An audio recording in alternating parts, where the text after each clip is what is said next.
Cloud Strife is a hero and soldier who struggles with both his identity and self-worth, someone who must eventually face what he truly is. So, let's take a look at Cloud Strife. Also, feel free to like, share, and hit the bell.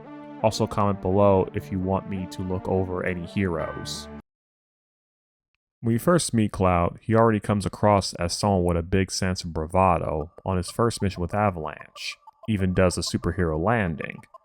This gives us our first hint that he's trying to maintain a facade.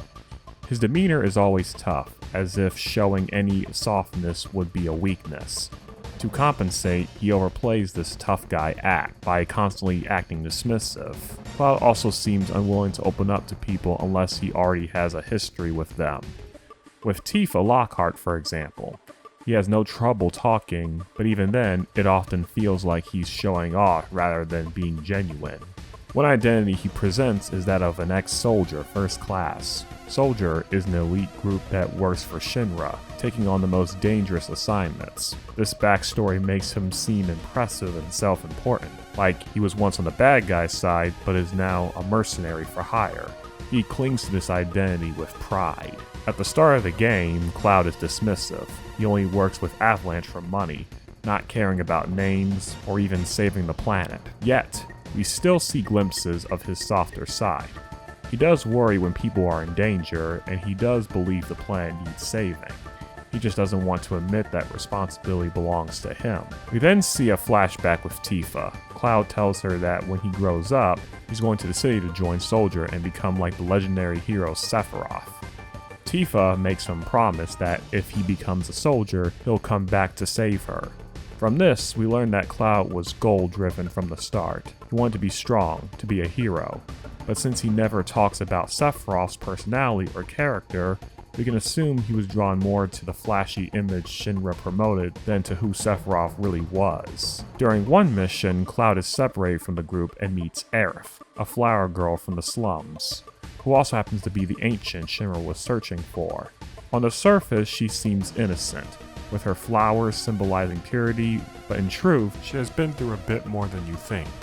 Growing up in the slums and facing dangers beyond her control. She accompanies him, and in protecting her, Cloud begins to rediscover his humanity. Aerith offers him a date as payment for being her bodyguard. If Cloud were truly the cold, edgy mercenary he pretends to be, that trick wouldn't work. Deep down, he genuinely wants to protect her. This shows another side to Cloud. When people reach out to him sincerely, his toughest side crumbles, and he becomes the protector. This is most evident when Cloud sees Tifa being taken by Don Corino. He immediately rushes to help, even telling Aerith to go home for her own safety, though she refuses. He's willing to do anything to save Tifa, even cross-dressing, and putting himself in humiliating situations. This reinforces the idea that his ex-soldier mercenary persona is fake. Later on, Shinra plans to drop a plate on Sector 7 and blame Avalanche. Cloud, Tifa, and Aerith try to stop it, but they fail. Aerith is captured, and Biggs, Wedge, and Jesse are killed. Cloud and the others attempt to rescue Aerith from Shinra, but they are captured themselves, only to be freed by Sephiroth, or at least Cloud is freed by Sephiroth. Cloud follows a trail of blood, realizing that Sephiroth has effortlessly slaughtered Shinra officers.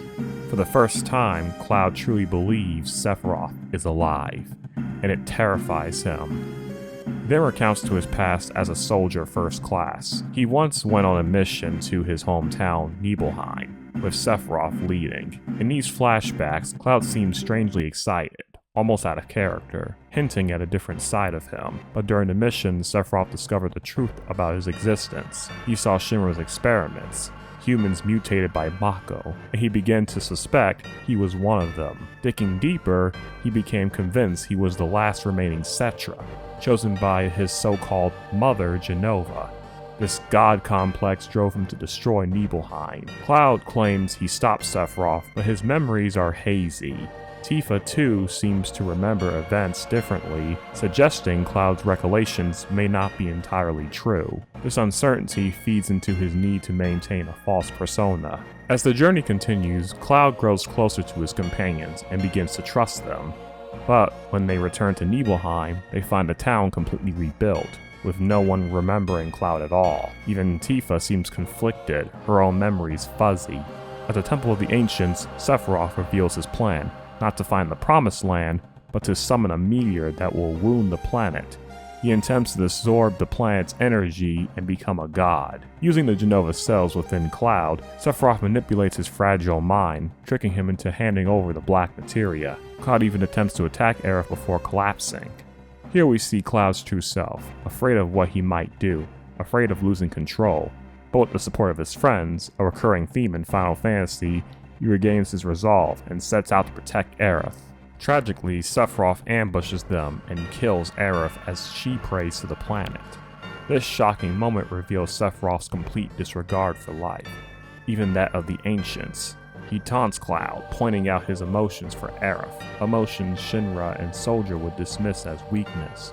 Cloud is devastated. He lays Aerith's body to rest in the water, admitting he's still afraid of himself and what he might do. This fear will continue to haunt him.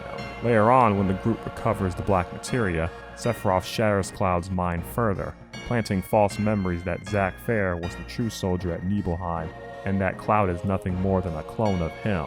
At first, Cloud doesn't believe this. He trusts Tifa's judgment. Since she never questioned his memories for a long time, Sephiroth's words don't shake him. Unfortunately, Tifa eventually begins to doubt, because she knows Cloud wasn't really there.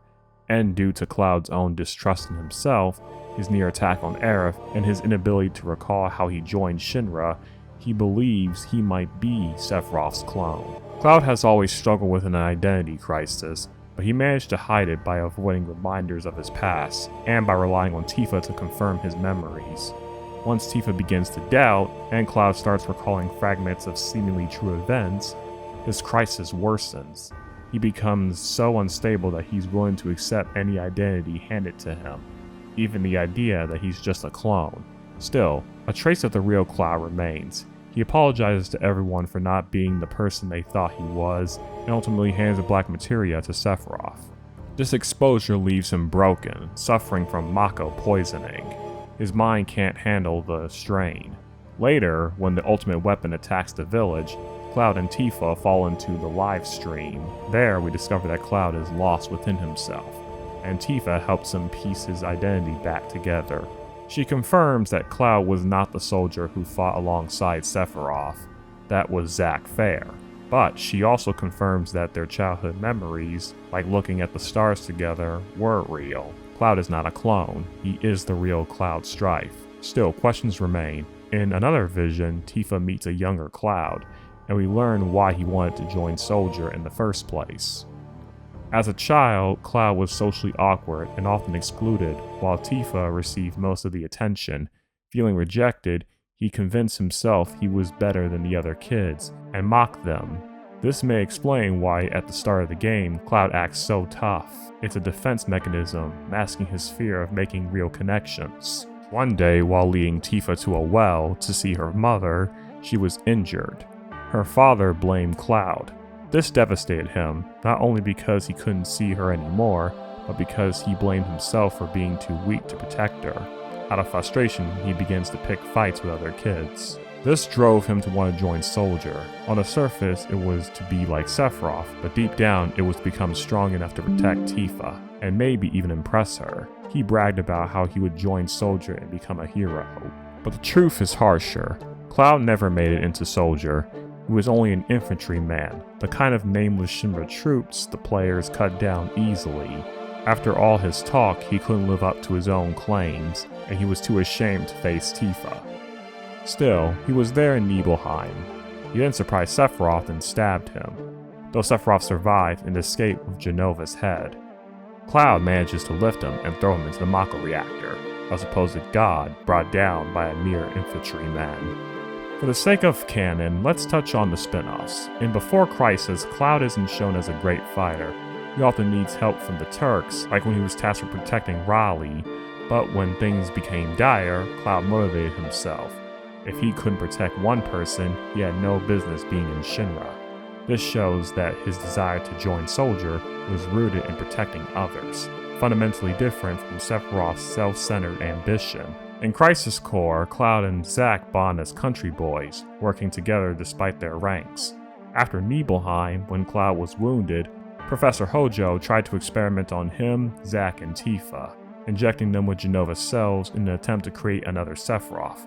Cloud was too weak to endure it, developing Mako poisoning. Zack carried him out, resisting Shinra's control, and Tifa managed to escape before being ejected. As they tried to escape back to Midgar, Shinra forces caught up.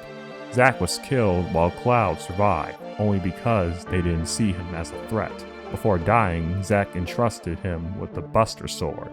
This trauma combined with the Jenova cells scrambled Cloud's mind. He reunited with Tifa. She was so concerned for him that, despite their distance, she guided him toward Avalanche, while hiding the truth. Zack's story explains why Cloud's identity is fractured. He saw himself as small and worthless, while Zack embodied the hero he wanted to be, the soldier Tifa deserved. Cloud survived not because of strength, but because he was too weak to be considered a threat. His trauma and Jenova's influence created a false identity, convincing him that his old self was meaningless. But eventually, Cloud learns to accept himself. He stops clinging to his illusions and faces Sephiroth one final time, in the planet's core. But after defeating his godlike body, Sephiroth tries to seize his mind again. This time, with his identity restored and his strength acknowledged, Cloud resists and defeats him. Then he's saved by Tifa. He and his friends witness the livestream and Holy to stop the meteor. And that is Cloud Strife, a boy born with the drive to be a hero, who struggled with his self-worth, and was nearly destroyed by Shinra's manipulation. Yet through his friends and his own resilience, he reclaimed his true self, defeated one of the most powerful warriors in Midgar, and helped save the planet. Thanks for watching.